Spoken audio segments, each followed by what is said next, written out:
To me, the way the panel has approached this thing is correct to say we have to answer this question first. What is the Africa we want? So we say we want an Africa that is free of violent conflict and war. What leadership do you produce to get that result? We want an Africa that is free from poverty. What kind of leadership do you need to create to end that poverty? We want an Africa that is free of, that is driven by women's emancipation. Where is this leadership? How do you create it? We want an Africa that is free of corruption. How do you produce this leadership that is not corrupt? Now, these are the questions that we got to answer, these practical things that President Kagame was talking about. And it's not an easy question to answer. But I think critically, and we were discussing this thing yesterday, critically, we need a critical self-assessment of ourselves as Africans. To say, as President Kagame was saying, we've been discussing this thing about the quality of leadership, challenges we face for a very long time. But when have we sat down to say, now let us assess, no, you Thabo Mbeki, were president of South Africa for so long. Let's assess your performance. Did you provide this kind of leadership that is suitable for this Africa that we want? Where did you go wrong? We got the African peer review mechanism, which President Obasanjo can speak about. That's part of what it was supposed to do, so that we sit as peers to say, no, but the President, you are misbehaving. You are stealing public resources. You've accessed power in order to put money in your pocket. This is not the leadership we want. But we're not doing that sufficiently because we're afraid. We're afraid to speak frankly to one another about the wrong things that we're doing. And I think if we don't do that, we will meet a century hence to discuss the same question. I think that critical self-assessment of the continent is necessary. And I mean a real, critical, truthful self-assessment that's critical. And I think that would be an important step forward in terms of producing this kind of leadership which Africa wants.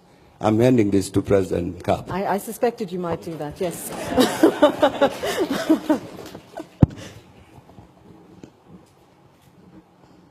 What a cruel gesture, Thabo.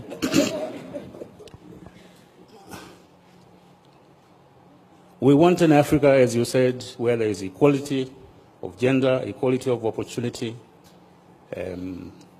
promise of a good, healthy life, promise of an educated society, promise of a leadership that thinks more about service than being served. We want all of that, borders to be removed and so on. Why don't we have it? My answer is very clear. Because you have a selfish leadership. Extremely selfish. We often think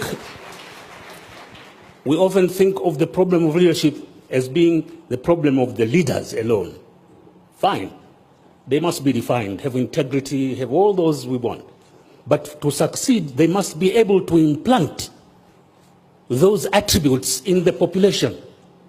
Their political parties must be organized in such a way that they reflect those values and embody those aspirations in their political interaction.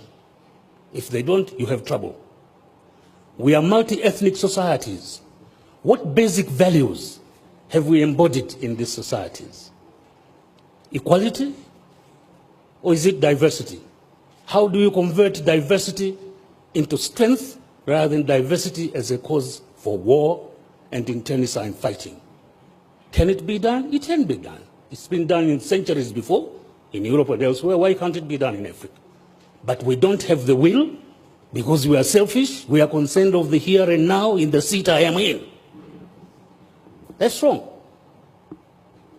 We have, it's ironical that you have a continent with the best natural resources of any others as of today, but they are being exploited for the sustenance of those who enslaved us and continue exploiting us rather than being exploited for our own emancipation. Why? Because you have a leadership that does not recognize the degree of present-day enslavement, economic enslavement, and the necessity for emancipation. It's ironical. We talk about development, but we don't stop in time to define what development in our kind of situation is. One of the greatest reasons of admiration for this country, for instance, is the fact that you have here a universal system of health and education delivery. Now that is development. Rwanda is more developed than any of these Western countries in this regard, where you have assured health and education delivery. So we really must rethink where we are, why we are what we can be, and how we can. I agree, women, youth, and all those things. But internally, the fault is in us, dear Brutus, not in our stars. Thank you.